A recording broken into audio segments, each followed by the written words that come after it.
The history of Buddy Holly. Born Charles Hardin Holly on September 7, 1936, in Lubbock, Texas. As the fourth and youngest child in his family, Holly was nicknamed Buddy by his mother, who felt that his given name was too big for her little boy. Holly, his shorter last name, came about because his name was misspelt at his first recording. Buddy Holly learned to play the piano and fiddle at an early age, while his older brothers taught him the basics of the guitar. After high school, Holly formed a band and played country and western songs regularly on a local radio station. He frequently opened for famous national acts that toured through the town. Bandmate Sonny Curtis viewed Holly's opening for Elvis Presley in 1955 as a turning point for the singer. When Elvis came along, Curtis recalls, Buddy fell in love with Elvis and we began to change. In early 1956, Holly and his band began recording singles in Nashville under the name Buddy Holly and the Three Tunes. But the group changed, and so did the name, to Buddy Holly and the Crickets. Holly wrote and recorded his hit, That'll Be the Day, with the Crickets in 1957. Between August 1957 and August 1958, Holly and the Crickets created 7 different top 40 singles.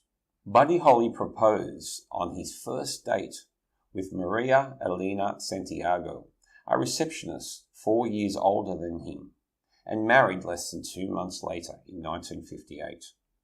In October 1958, Holly split from the Crickets and moved to Greenwich Village in New York City. Due to legal and financial problems resulting from the band's breakup, Holly reluctantly agreed to tour through the Midwest in 1959 with the Winter Dance Party. Tired of enduring broken-down buses and sub-freezing conditions, Holly chartered a private plane to take him from a show in Clear Lake, Iowa, to the tour's next stop in Moorhead, Minnesota.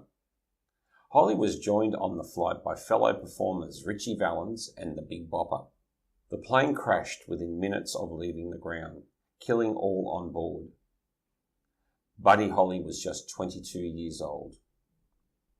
His funeral was held in his hometown. Maria Elena did not attend Holly's funeral, as she had only just suffered a miscarriage. She still owns the rights to Buddy Holly's name, image, trademarks, and other intellectual property. Holly's music will never die, despite the singer's tragic and untimely death. Unreleased recordings of Holly's work were released in a steady stream throughout the 1960s. Though his professional career spanned just 2 short years, Holly's recorded material has influenced the likes of Elvis Costello and Bob Dylan, who, at age 17, saw Holly perform on his final tour. The Rolling Stones had their first top 10 single in 1964 with a cover of Holly's Not Fade Away. The Beatles chose their name as a sign of respect to the Crickets, and Paul McCartney has since purchased Holly's publishing rights. Holly's death was honoured in Don McClean's iconic song American Pie as The Day the Music Died.